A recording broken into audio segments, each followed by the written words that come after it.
Hello and welcome to Scholesy Talks.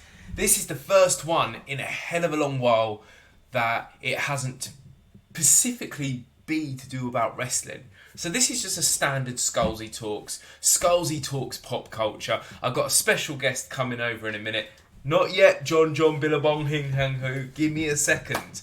I am live on Facebook. I am live on Twitch. This will be uploaded on YouTube at some point today as well. Now today, what we are going to talk about is Teenage Mutant Ninja Turtles, the original movie. So for the next 3 weeks, me and John and the family, are going to be rewatching the original 90s movies, which are culty, which are lore, which are the best things in the world. And me and John, Vicky and Robin have just got off watching the first one. Now, I'll give you a bit of information about Teenage Mutant Ninja Turtles. Do you know what I mean? Any person born past 1980 is going to be a fan. And 1980 to about 1995 is going to be a major fan of Teenage Mutant Ninja Turtles. The action figures, the comic books, the movies, the TV series. And this first movie, for me, is one of my earliest memories of films. So I remember the Robin Hood movie. I remember Hook. I remember Lion King. And I remember Teenage Mutant Ninja Turtles. Okay, Kevin Eastman, one of the greatest comic book artists of all the time. He has done so many amazing things. If you're into heavy metal music, he does this great sort of comic books called Heavy Metal. All right, this film had a budget of $13.5 million, but it brought in $200 million.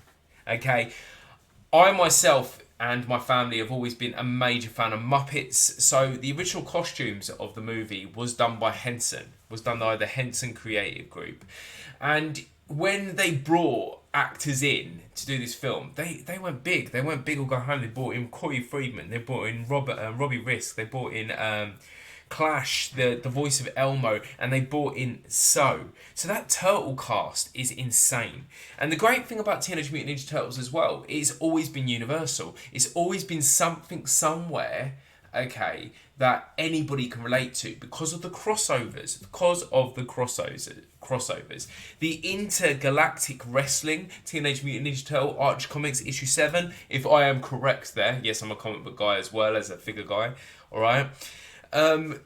Had wrestling in it, had the Teenage Mutant Ninja Turtles wrestling, and NECA are about to release them figures at some point soon, which I'm going to tell you this all now. Top of my list to buy. Okay, and in the 90s, Teenage Mutant Ninja Turtles, if you're on Twitch, you'll see this, but not on Facebook. But on Twitch, I've got in my background, I've got a WWF Teenage Mutant Ninja Turtle in the ring, all right? And it even crossed over to professional wrestling in the ring in that sense. And to be fair, from what I understand is from a little bit of research that I've done over the years, it was Gillberg. In that costume. And there's a company called Fig Collectibles that are currently making Bone Cruncher-esque figures, alright, that is going to have a Gillberg in, which is exciting to me, this. And if you can hear in the background, my son huffing and puffing and waiting to make his remarkable appearance on this week's show, okay.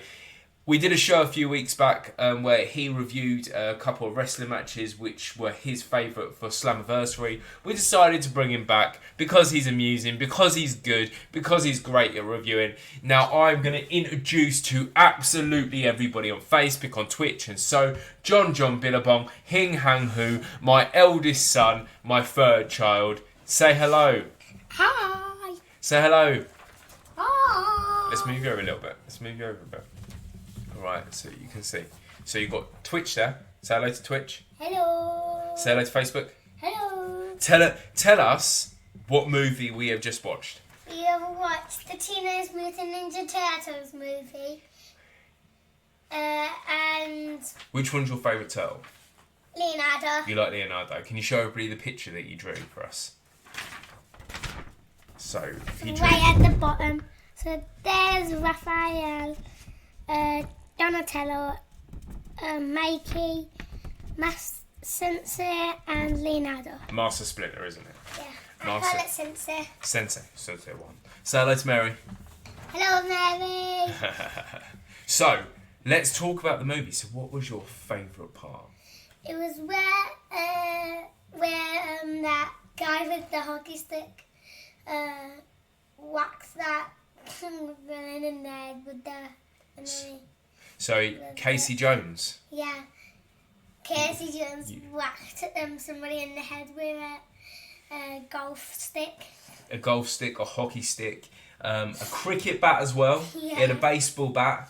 And he had hockey stick. Yeah, he had a hockey stick, didn't he?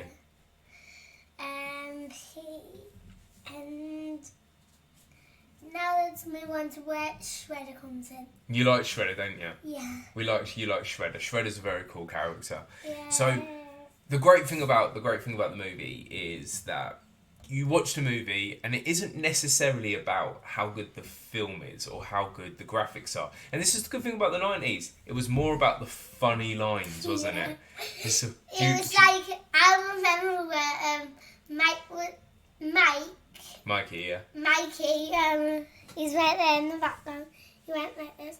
I love being a turtle! He loves being a turtle, didn't he? Yeah, because he popped his head down into himself. Yeah, he did. Yeah, he did. Do you remember any of the funny lines towards the end? So we had bodacious. That's totally bodacious. Okay. Yeah. Would you remember any of them? So what was Master Splinter's favourite word? It was... Cowabunga! Cowabunga! Yeah. So you liked all the fighting, didn't you? Yeah. The fighting was good. My favourite bit was when they are at the end, towards the end, when Master Splinter basically with Mikey's nunchucks catches Shredder's spear, doesn't he? Yeah. But the only bad thing about the movie was if you're a fan of the two bad guys, the pig and the rhino, they weren't in the movie. Yeah. Bebop and Rocksteady weren't in it, were they? They weren't in that. So We love Bebop and Rocksteady. Yeah. Bebop and Rocksteady, are the best. They also remind us of one of our favourite tag teams called the Fixers from NWA. Yes. So I mean, there was loads of great parts in the film. I mean, it was a major nostalgia push for me, wasn't it? Show them the figures up to. Oh, you want to see Bebop and Rocksteady? So Bebop and Rocksteady are my two favourite characters from the Teenage Mutant Ninja Dad Turtles. has two in the box and two in his hand now. I have these ones. I believe they come from the NECA cartoon series. Okay, and then recently they've got the new movie coming out called Turtles and Mutant Mayhem. Rogan has done this movie. Dad's got them ones. And I've got them ones as well. And do you know what? In all fairness, If you look at the back, it has all the turtles on, even Master Sensei. Master Splinter, isn't it? Yeah, I can't Sensei. No, that's all right. What was the most shocking bit of the movie? The shocking bit was Master Sensei, Splinter. Splinter. I just. Was it when he got tied up? Because you were like, oh, he's got tied up, and they're all being horrible to him, weren't they? Yeah, but my second favourite part was actually when the turtles went California. Yeah, towards the end, that was a very, very, very, very good bit. I think as I was saying, there's loads of great one-liners. There's loads of great funny parts. Funny parts were the best part out. They were. So I like the bit as being British. One of my favourite parts of it. One of my favourite parts of it is when Raph goes, no one understands cricket, right? Yeah. And that was a brilliant part of it. I also love the bit when I think it was Donatello and Mikey both had to do rock paper scissors before they went in. Paper scissors.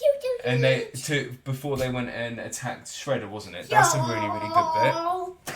But they all got taken down. They all got taken down. But then Shredder killed him. No, they didn't kill nobody. I thought should have died when he fell off. No, he fell off it. You obviously stopped watching at that point. He fell into a dustbin, and then Casey Jones put him into the dustbin machine. I forgot that. Oh, darn, man, darn. That was a really good bit as well. Yeah, I mean, it was a really good bit. so a lot of the really great bits came from Casey Jones in that sense. I like the bit where it's a really really funny line where when he goes to April O'Neil is sort of like a woman's woman. She's sort of like feminist crazed, and he calls her Toots, Babe, and Princess, and he was absolutely furious. She was furious by it. And another bit is when Leonardo and Raphael are cuddling, all right, and then the rest of the turtles go, well, that's a Coda moment. There's loads of sort of like 80s and 90s references in it, but all right. I don't need to show them all the figures. Relax, okay? I've got loads of turtle figures there. That's what he's talking about. I've got. And you've got ninja ones. I've got ones. I've got the Cobra Kai Ninja crossover Ninja Turtles. I've got the NECA ones from the original movies and stuff like that. The one that we just watched. Yeah, the ones we just watched. But listen. 1 second. If you just before we go, because we said this was going to be short and sweet. Okay. Before we go. If you had to rate the movie out of 10, no more than 10, what would you give it? 10 out of 10. 10 out of 10. Who was your favourite character? Leonardo. See, I give it a solid 9, okay, because I'm critical. And my favourite Pacific part was, okay, my favourite Pacific character is always going to be Casey Jones, because he's kind of the cool guy. Do you know what I mean? But listen, okay, one second. When Shredder got took into the bin, he went, sorry! Oh yeah, he went, sorry. Yeah, see, now you remember it. Now he remembers it. But listen, guys, it was gonna be short and sweet, whatever we did today, alright? So, say goodbye to Twitch. Bye! Say goodbye to Facebook. Bye! And get yourself off. Go. Love you. Love you. Go. See you next week. Yeah, you will see him next week. But listen, guys, thank you for listening. We are going to each week be reviewing the first 3 movies, and at some point I'm really hoping me and John are going to go and get to see Turtles and Mutant Mayhem, because that is a movie that looks incredible. And you know what? When I have money, I will end up collecting them figures. I've got 2 of them from the movie that were gifted to me a little while ago when they first came out. But yeah, listen, thank you all so much for listening. Bye, Mary. Bye, guys. Thank you for listening on Facebook too.